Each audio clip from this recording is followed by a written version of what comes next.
Halo anak-anak, apa kabar? Sudah siapkah kalian untuk belajar kali ini? Kali ini kita berjumpa lagi dalam pelajaran berikutnya untuk mempelajari kondisi materi. Tujuan pembelajaran kita kali ini, di akhir pelajaran ini kalian akan mampu jelaskan dan bedakan antara 3 wujud materi. Sudah siap? Ayo kita mulai. Anak-anak, materi yang akan kita pelajari kali ini yang pertama adalah benda padat. Pada pelajaran sebelumnya, kita sudah mengetahui bahwa materi memiliki 3 wujud utama, yaitu padat, cair, dan juga gas. Padat adalah keadaan materi. Meja, kursi, pensil, buku adalah contoh benda padat. Partikel dalam padatan sangat dekat satu sama lain. Mereka diatur secara tertib. Ada gaya antar molekul yang kuat yang berkontribusi pada pengaturan semacam ini. Dan gaya antar molekul adalah gaya yang menahan semua partikel di dalam masing-masing keadaan materi.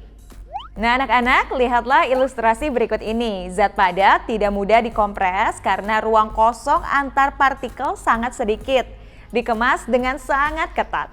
Padatan bersifat kaku dan juga memiliki volume serta bentuk yang tetap. Partikel-partikel dalam benda padat tidak dapat bergerak bebas. Mereka hanya dapat bergerak karena adanya gaya antar molekul yang kuat. Anak-anak, ini dia beberapa unsur dalam tabel periodik yang ada sebagai padatan pada suhu kamar, yaitu logam hitam, sulfur, emas, dan juga karbon. Tadi kita sudah mempelajari benda padat, sekarang kita akan masuk ke benda cair. Cairan adalah bentuk materi lainnya, seperti susu, kopi, dan juga madu favoritmu adalah beberapa contoh cairan. Cairan memiliki volume tetap tetapi tidak terbentuk. Ini akan mengambil bentuk wadah. Misalnya, kalian menuangkan jus jeruk ke dalam gelas. Ini akan menyesuaikan dengan bentuk gelasnya. Tetapi volume jus jeruknya akan tetap sama. Nah anak-anak, gaya antar molekul, antar partikel lebih lemah daripada padatan. Dengan demikian, partikel dalam cairan memiliki kemasan yang kurang padat. Mereka dapat bergerak dan juga meluncur melewati satu sama lain. Lihatlah ilustrasi berikut ini. Cairan dapat dikompresi dibandingkan dengan zat padat, tetapi sekali lagi masih cukup sulit ya untuk dikompres. Dan cairan tidak terlalu kaku, dia dapat mengalir dengan mudah dibandingkan dengan zat padat. Nah ini dia beberapa unsur dalam tabel periodik yang ada sebagai zat cair pada suhu kamar, yaitu brom cair dan juga merkuri cair. Setelah benda padat dan juga benda cair, kali ini kita akan mempelajari benda gas. Gas adalah materi yang ketiga. Uap air, udara, dan oksigen adalah beberapa contoh gas. Gas tidak memiliki bentuk atau volume yang tetap. Misalnya, udara di dalam balon ini akan mengambil bentuk dan volume balon tersebut. Lihatlah ilustrasi berikut ini. Tadi ya, ini akan membentuk dan mengisi volume dari balon tersebut. Partikel-partikel dalam gas ini dapat bergerak secara acak dengan kecepatan yang sangat tinggi dibandingkan dengan cairan. Ini karena gaya antar molekul antara partikel dalam gas ini lebih lemah daripada benda padat dan juga cair. Anak-anak, gas dapat dikompresi lebih mudah daripada benda padat dan cair. Gas tidak kaku dan dapat mengalir paling mudah ke segala arah. Lihatlah ilustrasi berikut ini adalah kompresi gas. Partikel gas ini didorong lebih dekat bersama.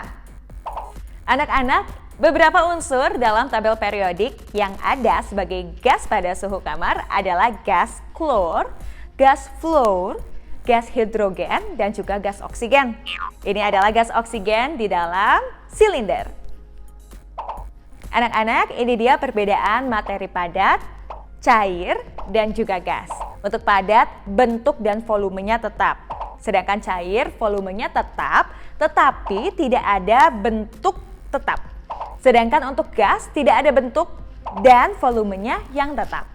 Berikutnya untuk padat, partikel tersusun secara tertib. Sedangkan cair, partikel tidak terlalu padat Dan gas, partikel dapat bergerak secara acak dengan kecepatan tinggi. Sedangkan padat tidak dapat dikompresi, cair bisa dikompresi tapi masih cukup sulit. Sedangkan gas ini dapat dikompresi. Berikutnya padat ini tidak bisa mengalir, hanya bergetar, sedangkan cair ini dapat mengalir dengan mudah. Sedangkan gas ini mengalir paling mudah ke segala arah. Berikutnya untuk padat, gaya antar molekulnya juga sangat kuat. Sedangkan cair ini gaya antar molekulnya kuat saja. Sedangkan gas, gaya antar molekulnya sangat lemah. Dan berikutnya untuk padat, contohnya seperti buku, kursi, dan meja. Sedangkan untuk cair ini contohnya seperti susu dan air dan juga kopi. Sedangkan gas ini seperti gas hidrogen atau uap air. Nah anak-anak, itu dia pelajaran kita kali ini. Sekarang kerjakanlah latihan dalam buku aktivitasmu ya. Ayo semangat terus untuk belajar.